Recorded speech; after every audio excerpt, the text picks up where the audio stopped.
Hi, everyone. Welcome back to the Change Your Mind podcast, where we explore personal development, spirituality, and science. I'm your host, Kris Ashley. I'm so excited for my guest today.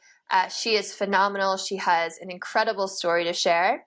But first, before I introduce her, a couple quick announcements. Head over to the links in the show notes.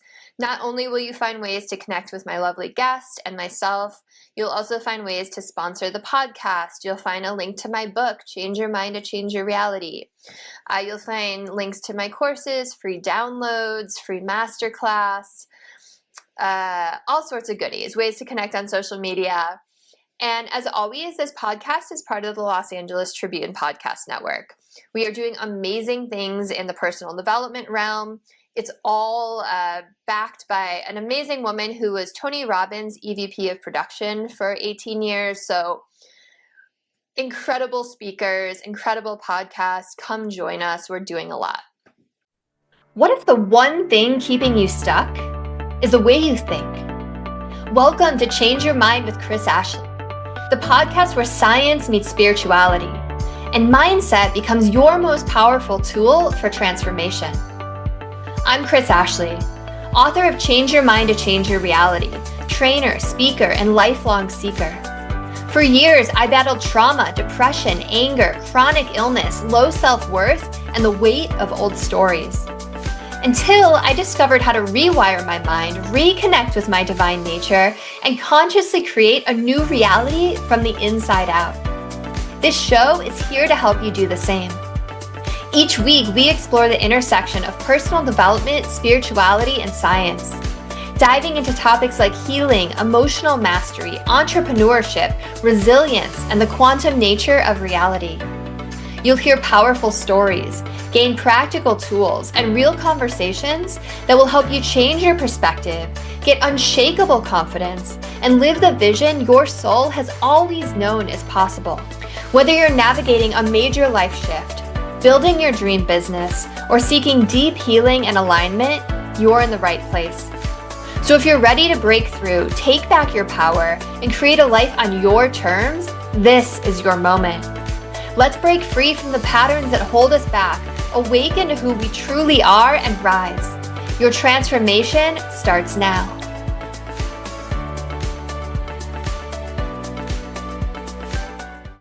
All right, I'm so excited for my guest today.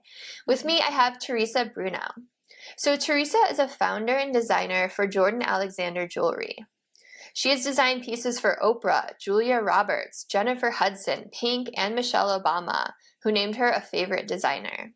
She is now host of the amazing Soul Talks podcast. Go check that out. Welcome, Theresa. I'm so happy you're here. Thank you, Kris. I really appreciate you having me. Thank you so much. And just to start off, thank you for all the good that you're doing in the world. Oh, that's so sweet of you. You know, we were just talking in the green room about just serving, right? It's all about serving and helping others and trying to make sure others can find some easier pathway out of all the trauma, right? Than we went through. Because you have an amazing story. Yeah, go ahead. No, absolutely. You know, it's one of the things I think a lot about and I talk a lot about right now.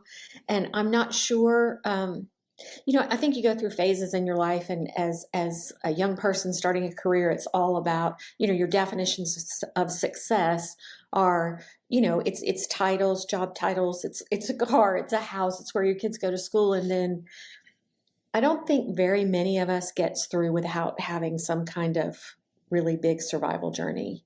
Yeah. And, I'm right at the 5-year mark of two big pivot points in my life.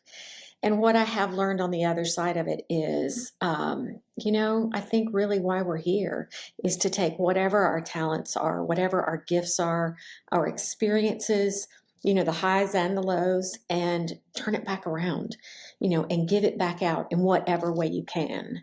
So that's what in service, I think, means to me at this point in my life. And it's probably a number one priority, I'd say.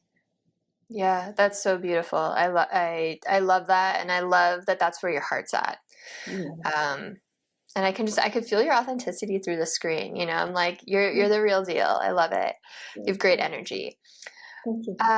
So I always start my shows off by asking my guests what their origin story is. So what put you on this path to starting your podcast and wanting to be of service?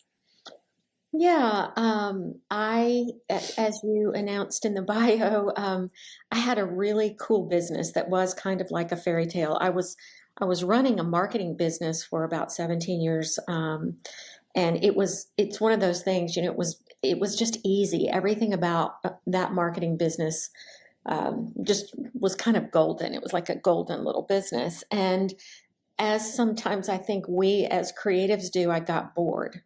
And so here I am running this business and I have all these employees. And I spent a lot of time in LA filming commercial work. And so on the weekends, I would go to the jewelry district. I'm sure you probably know it.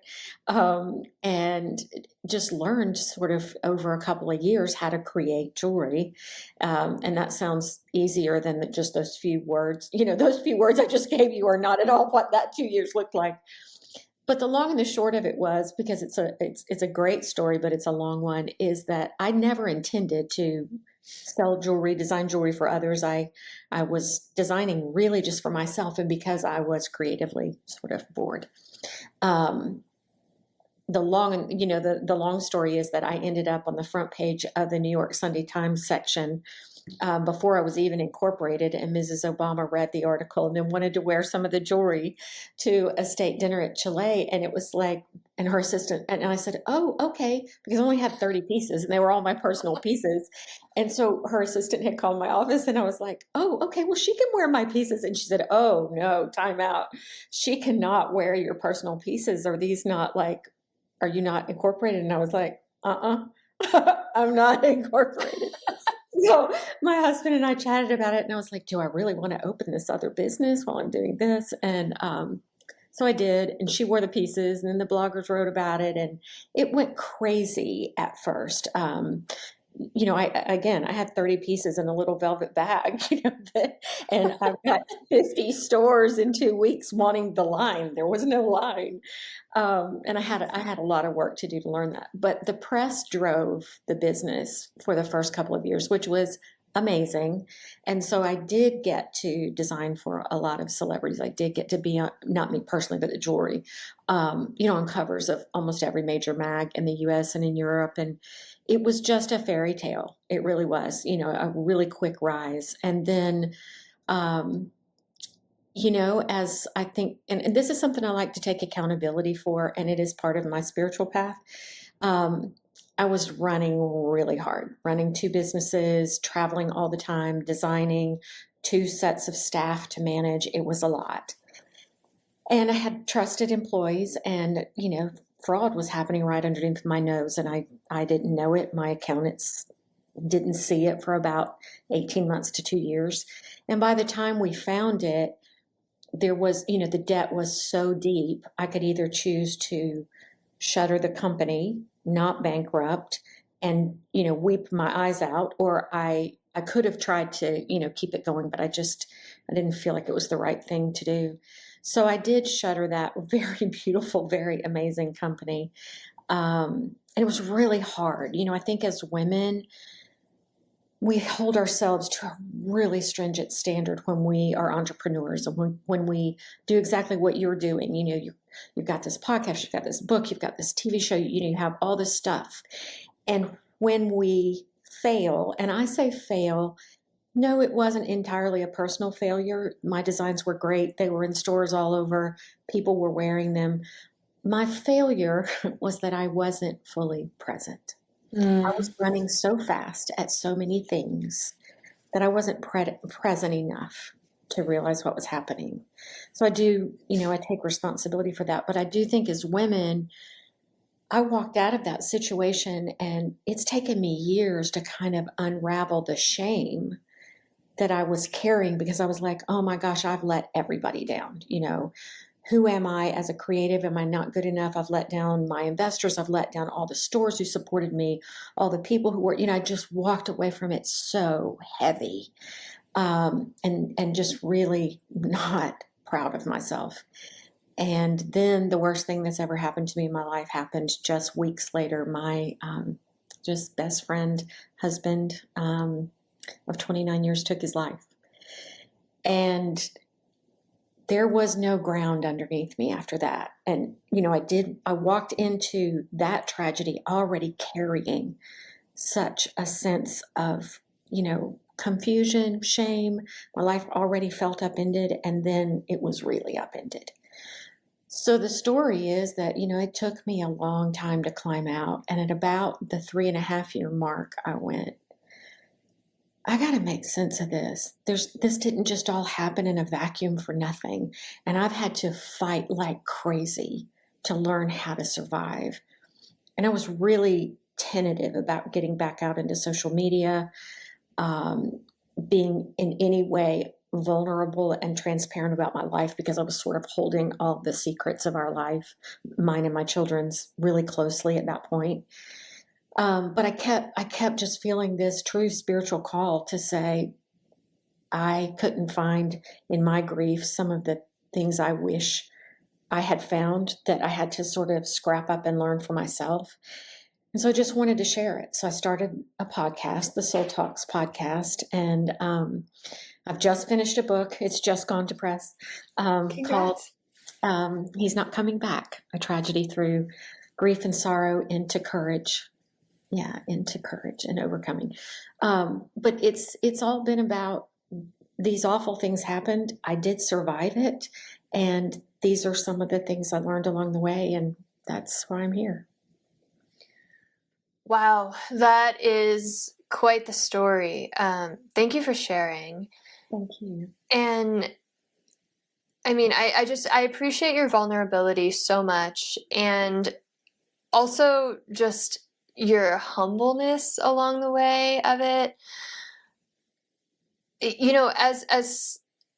As someone who has had a business collapse, not in the same kind of way, because of betrayal, also, I feel that heaviness. Like I know that heaviness that you're talking. It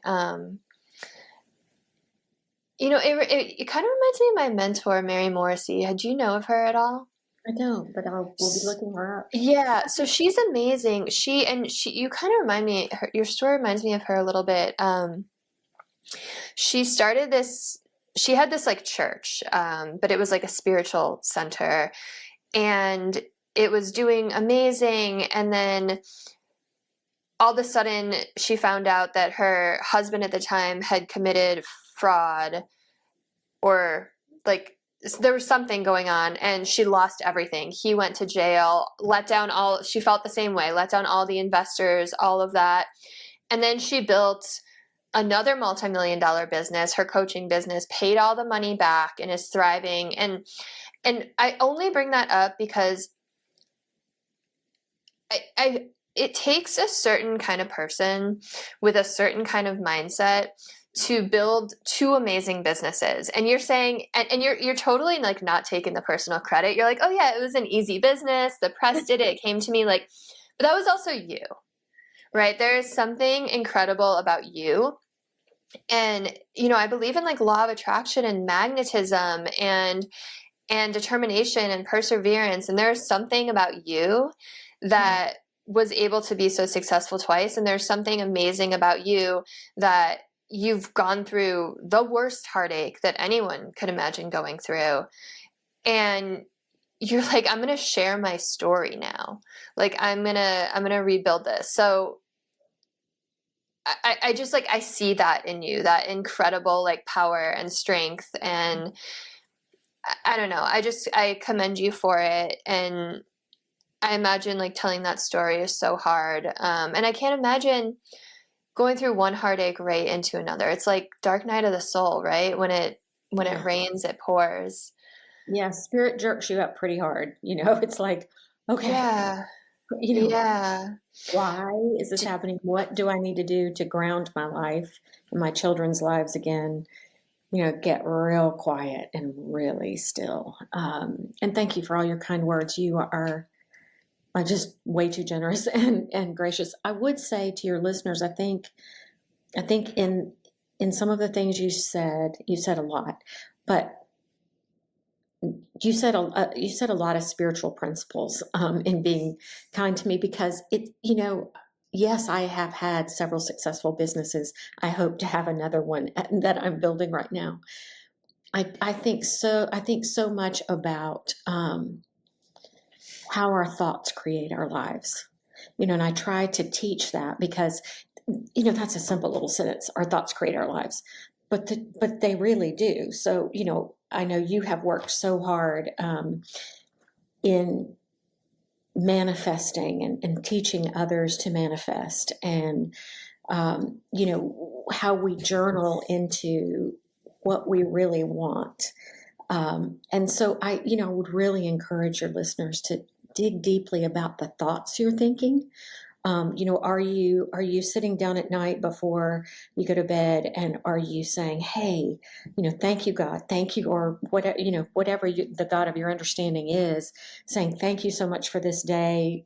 I'm blessed to be here one more day. What is it that I want tomorrow? What is the goal for tomorrow?" And putting really positive, not just positive thoughts, but just putting your energy into it.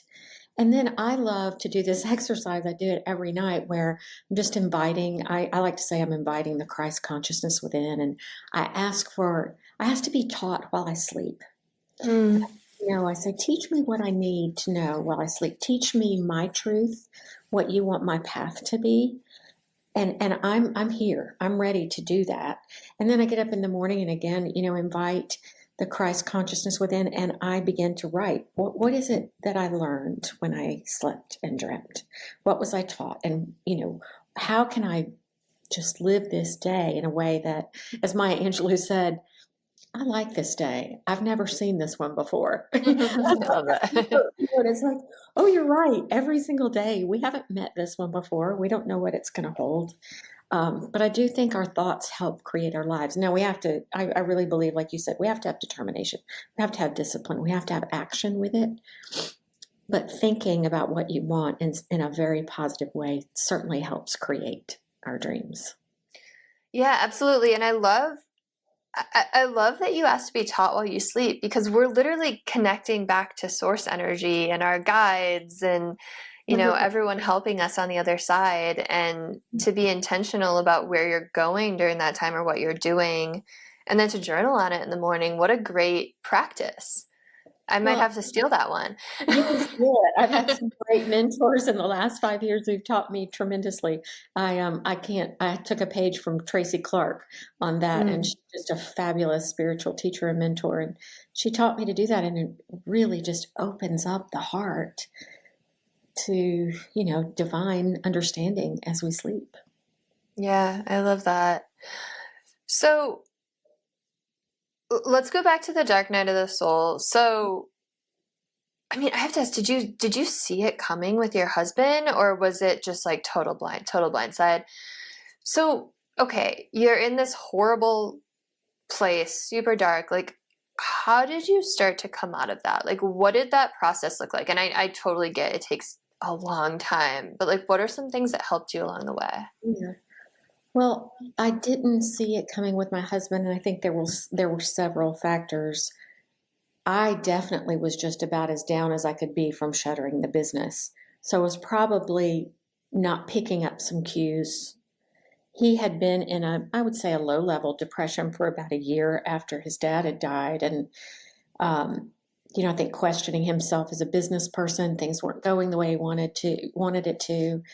But I had no idea. It was, I think COVID was announced on March the 12th.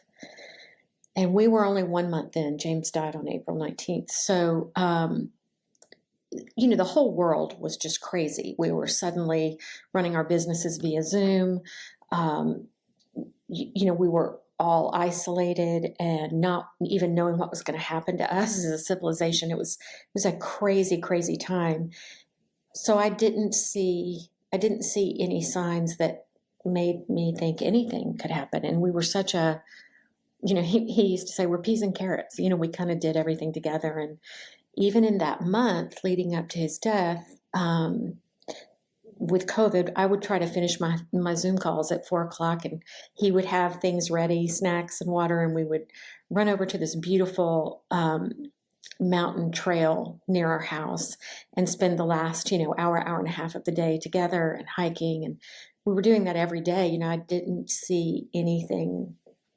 I just didn't. But, I would also say this to your listeners. And I've learned a lot the last 5 years about suicide. I think one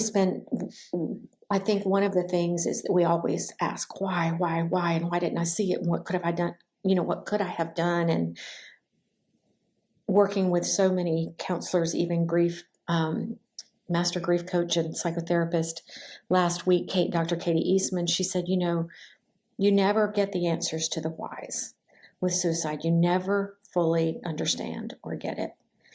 So no, I didn't see it coming. And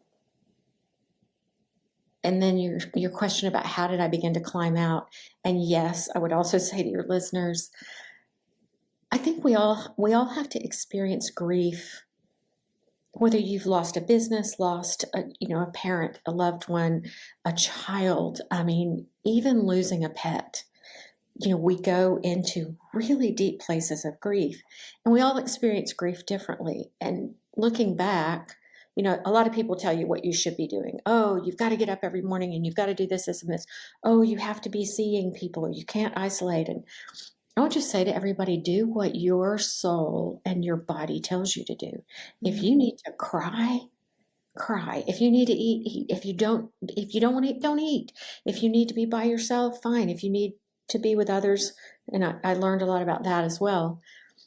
The early days, the first weeks, I gave myself 2 goals, and this sounds probably ridiculous, but I would say to myself, okay, if I'm very drawn to nature, I'm very grounded in nature. And we had this beautiful view out our bedroom window. And I would say, if I can just make myself open the drapes, I will at least see something that's beautiful, and I'll have a little turn of gratitude. That was the thing, number one.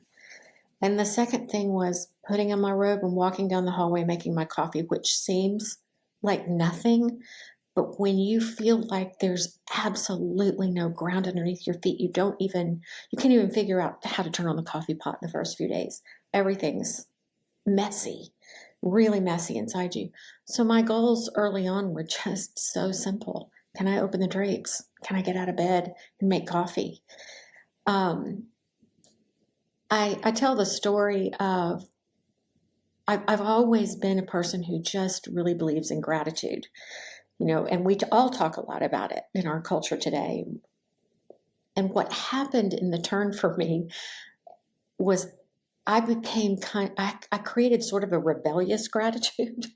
Like, it was like, oh, I'm going to be grateful for something just so this grief won't kill me, It was a backwards kind of way of looking at gratitude, but it was kind of those first steps out of just, well, I'm just going to be grateful just for any old thing, because then for just 1 second, I'm not feeling grief. But it worked. It became a pathway, and then I learned to really shift a little bit, instead of constantly just grieving the loss of him. And I have 2 beautiful boys, both in their 20s at the time, and they were both very close to their dad. I was determined that they would see me recovering, even if I had to go back in the bedroom and sob my eyes out for hours. I knew whatever I did was probably what they would mirror. And I wanted them to see a mom who was like, okay, this is horrific, but we can still be a family without Daddy. We're going to take with us all that he taught us and all he gave us, because he was truly the kindest man I've ever known. And so those, my children really helped my survival a lot. And then I wanted to hold on to the goodness of this man that I thought was truly one of the greatest men who ever lived. And I'm not trying to deify him, but anybody in our circle, friends, family, would say he was just really generous to a fault, kind to a fault, very much about everybody else and not himself. And I think in the end, that probably was some of what happened. But I really wanted to hold on to all that James gave me in life. And so the grief kind of became mixed with, how do I turn it? How do I hold on to this? What would he want me to do? How would he want me to go forward? And I talked to him. I talked to him constantly. I wrote to him, every Saturday. I wrote him a love letter. He died on a Saturday. And so weekly for months, I wrote him a love letter. And somehow all those things kind of began to help me find little baby steps towards some courage, towards some resilience, but it didn't happen fast. I didn't feel like I was really anywhere for about the first year and a half.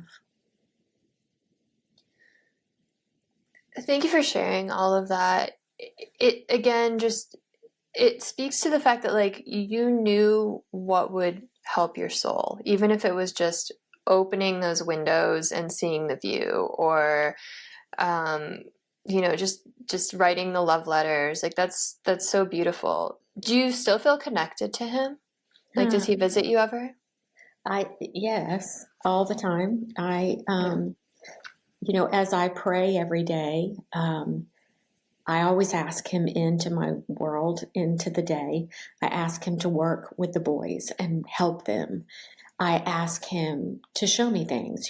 How should I do this? What should I do about, selling the house? What is it that, and I feel his presence all the time. And I often feel like, this is a very vulnerable point I have never shared. I often feel like he holds my hand at night.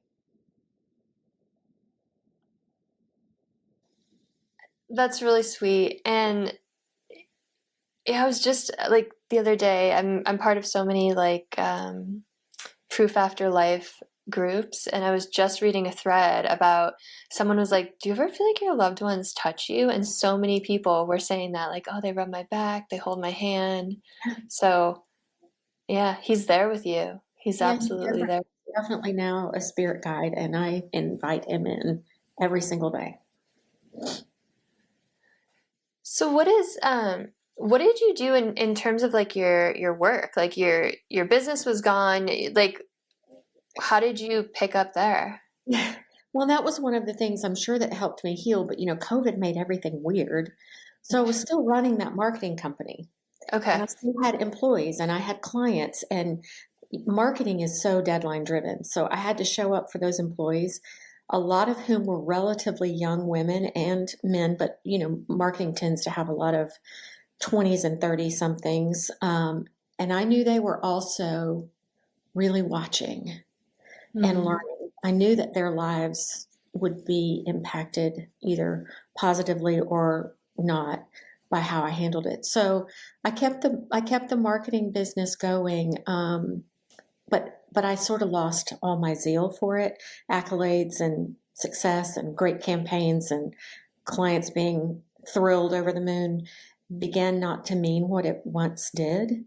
So at about and I was having this pull, I was just having this spiritual pull that I didn't know what it was. I just knew there was something else in life that was calling me, but I hadn't put any kind of framework around it. I wasn't thinking podcast or book or anything. I just knew something was pulling me away from the way I had always done business, the things that drove me to be so determined, to do it big, to take risks.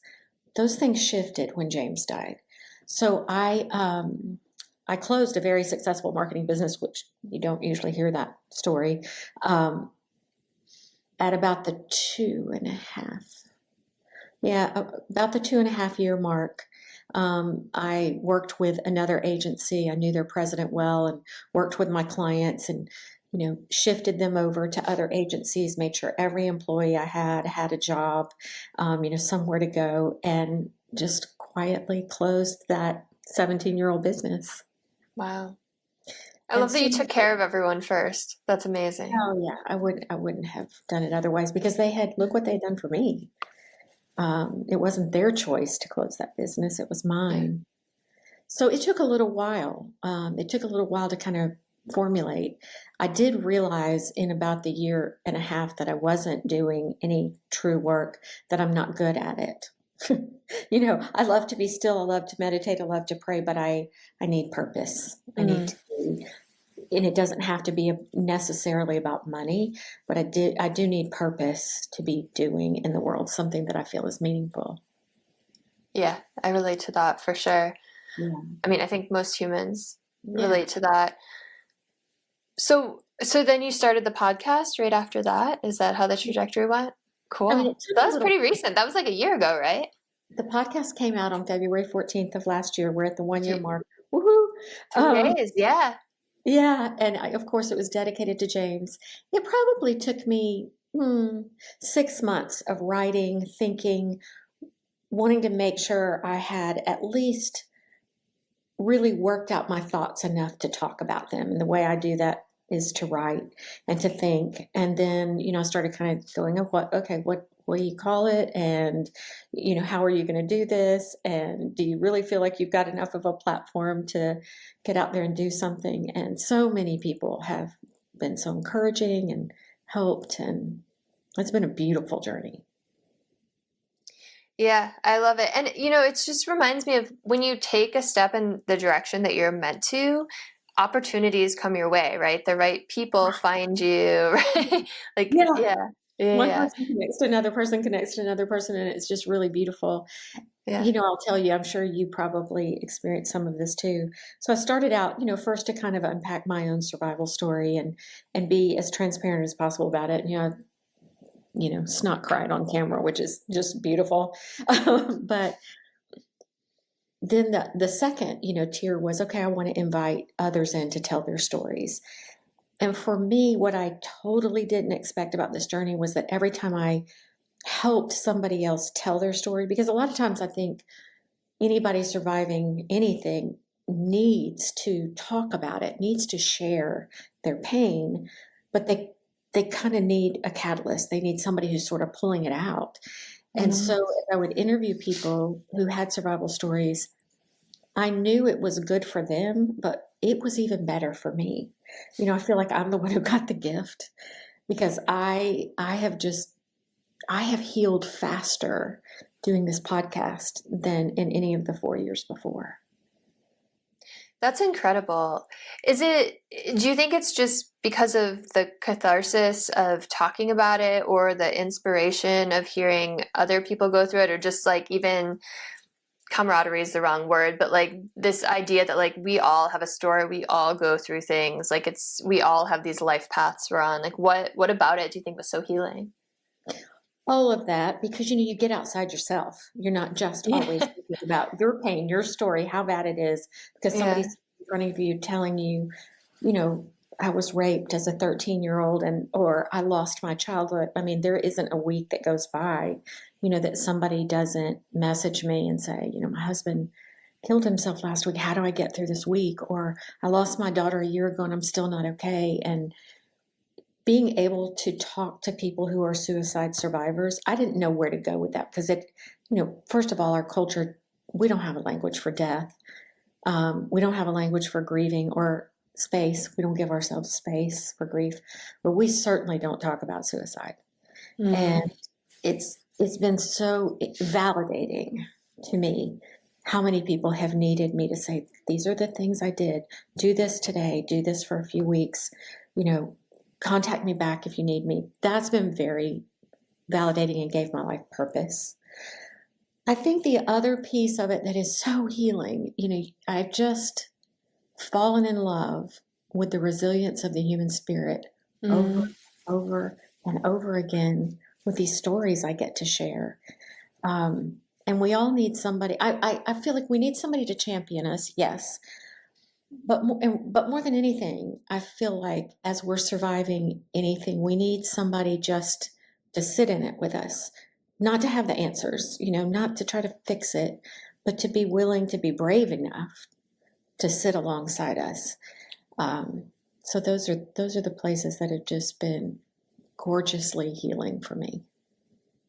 Yeah, that all makes sense, and it's beautiful. And yeah, humans are resilient, right? We come here and for a short time and we go through tremendous triumphs and low lows, and somehow we all make it out okay, right? So Did you have any spiritual beliefs or like a belief in the afterlife or what happens after that also kind of helped you through it at all? Or has that changed since your husband Mm. passed? I came from, I like to say, a religious family, but not a spiritual family. Mm. And as a little girl, I was not in a happy home, and so um, there was a guardian angel over my bed when I was little, and I remember having an awareness at about 3 years old. She was so pretty. She was in like this long pink thing with some gold in it, and as a little girl, I would sit there and pray to her, thinking that she would help, quiet the angry voices in the hallway, or she would help get me through. So early in life, not at all like the way my parents went to church, my aunts went to church. I started this intense prayer life. And as a little girl, 8, 9, 10, lived in a small town, and I would walk that town over and over and over again, just praying and praying, God, help me, show me a way, help me find a way out of this. This is really rough. But I had a prayer life.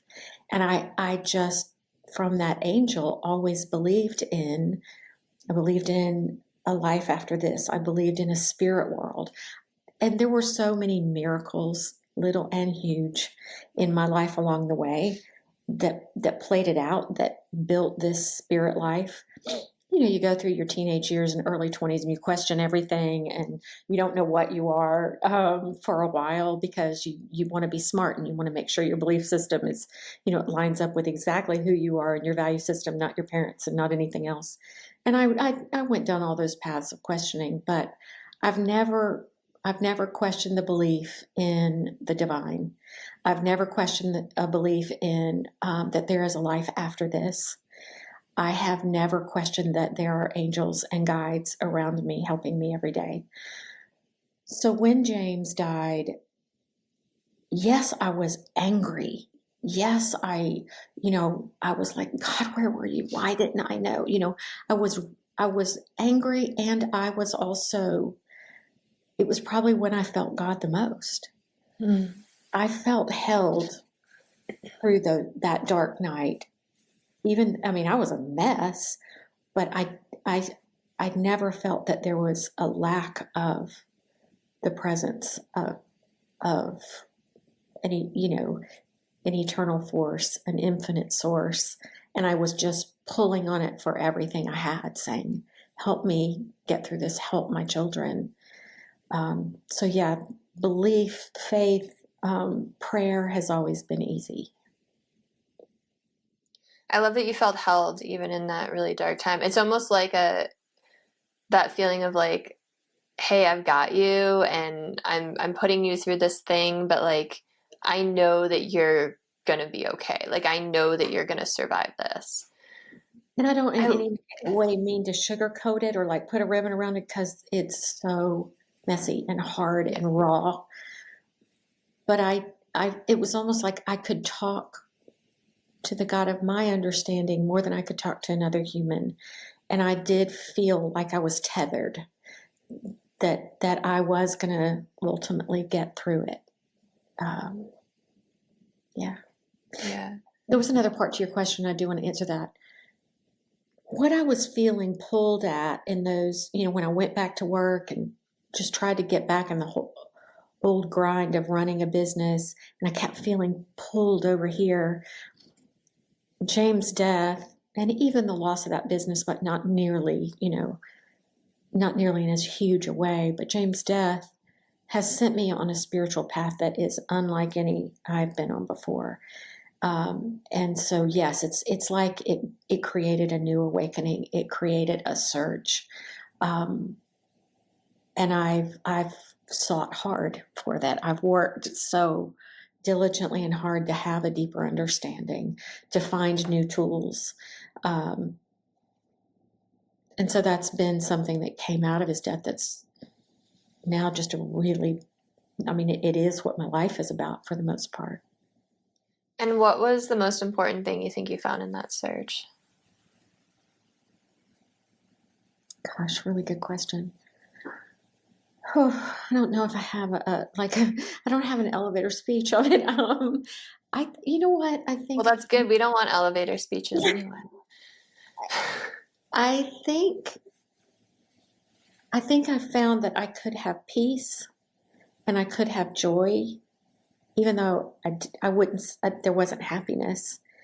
I think 5 years later, the thing that I feel like is kind of tattooed on my forehead is I feel a sense of freedom in the world, and it's a freedom I think from a lot of the things that my life probably was about before all of this, like a perfectionist mentality, judgment, self-judgment, judgment of others, success, always striving.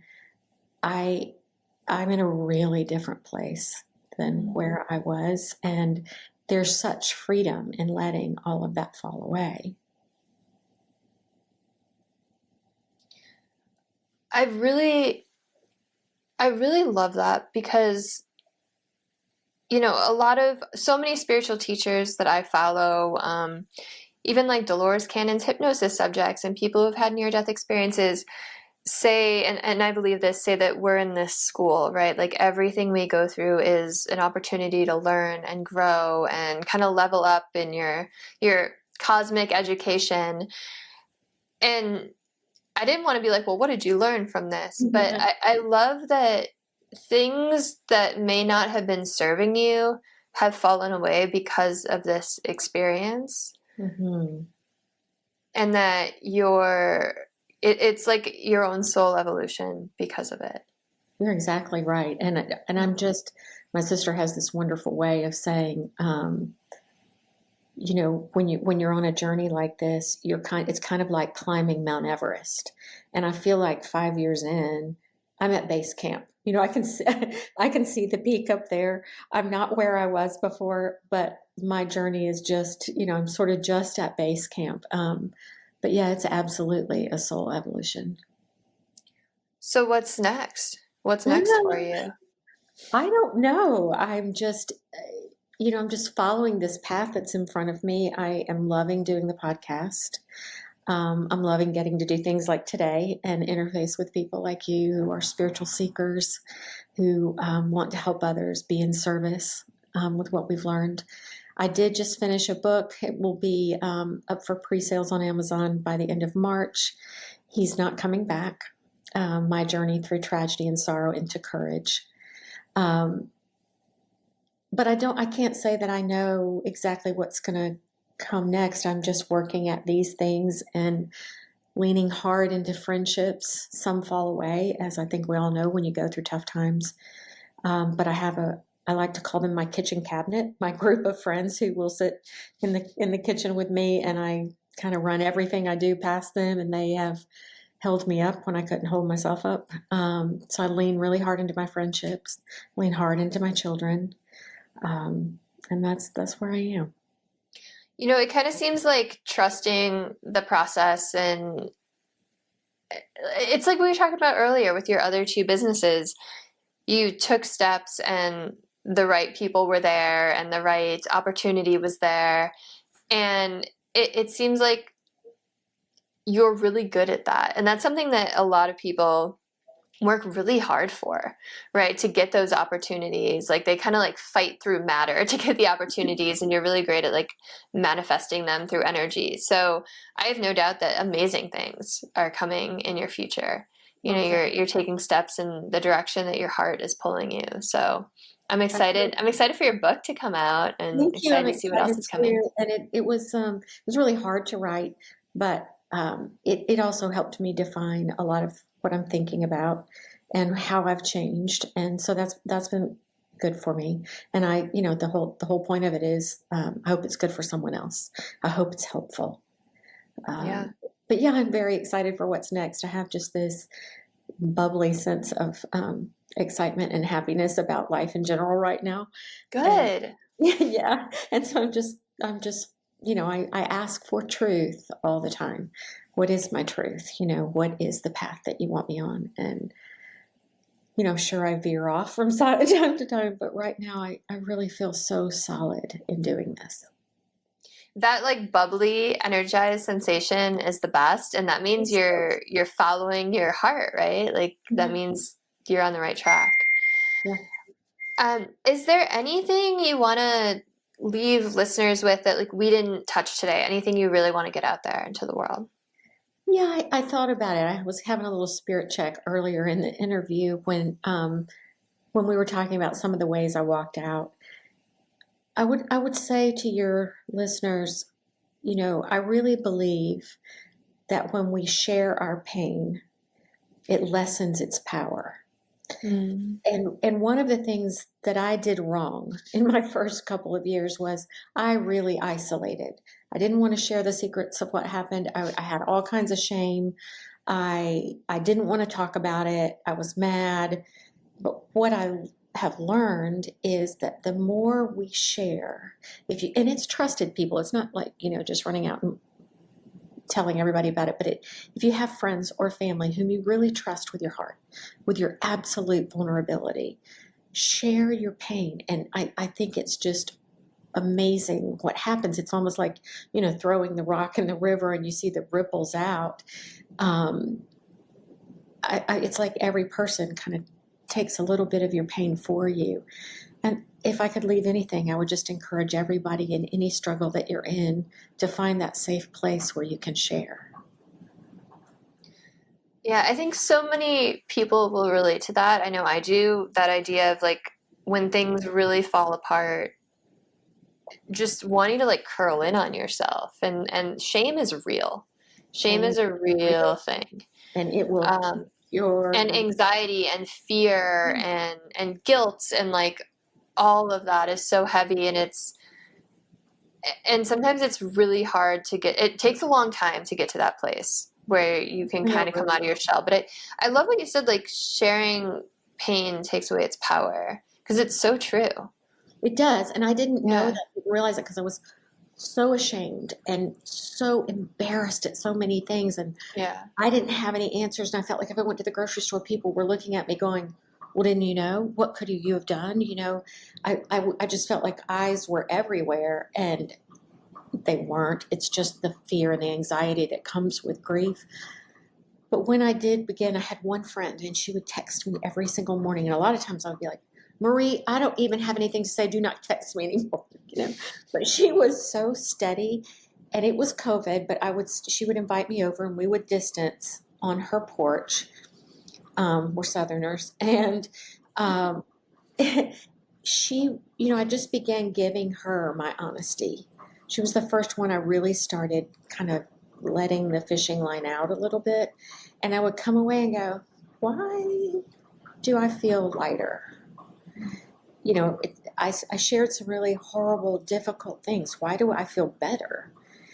And that's when I began to understand that concept. Sharing our pain lessens its power. Yeah, and I think also it probably, or at least like in my own experience, it like seeing other people's reaction to it when they're like not blaming you or they're not pointing a finger at you or they've got your back kind of makes you start to be like, oh, maybe I don't need to feel shame about this. Maybe I don't need to be as embarrassed. Like, you know what I mean? It kind of like starts to empower you a little bit, because a lot of that is in your head about like other people's reactions, Our right? judgment of ourselves, the pressure and the hate we put on ourselves because we judge ourselves for all these things that we perceive of our failures, I think is so much bigger than how others are judging us. Oh, totally. You can be compassionate with yourself, which that's a really hard turn, but when you can learn to give yourself some grace and honor the journey you've been through, lighten it up a little bit. Yeah. There's this amazing poem I love called On the Day You Read This by Lane Thomas. And there's a line in there that says, no one's really judging you when you walk into a room, and all they really want to know is if you're judging them. And I get goosebumps like every time. Yes, I did too. That's powerful. And it's so true. And I try to keep that in mind, even about like other people's opinions too, right? Because we're all like building stuff up. We're all worrying about ourselves, right? Like no one's really out there like worrying about you, like thinking about you or trying to hurt you. Right. Everyone's just wrapped up in their own stuff.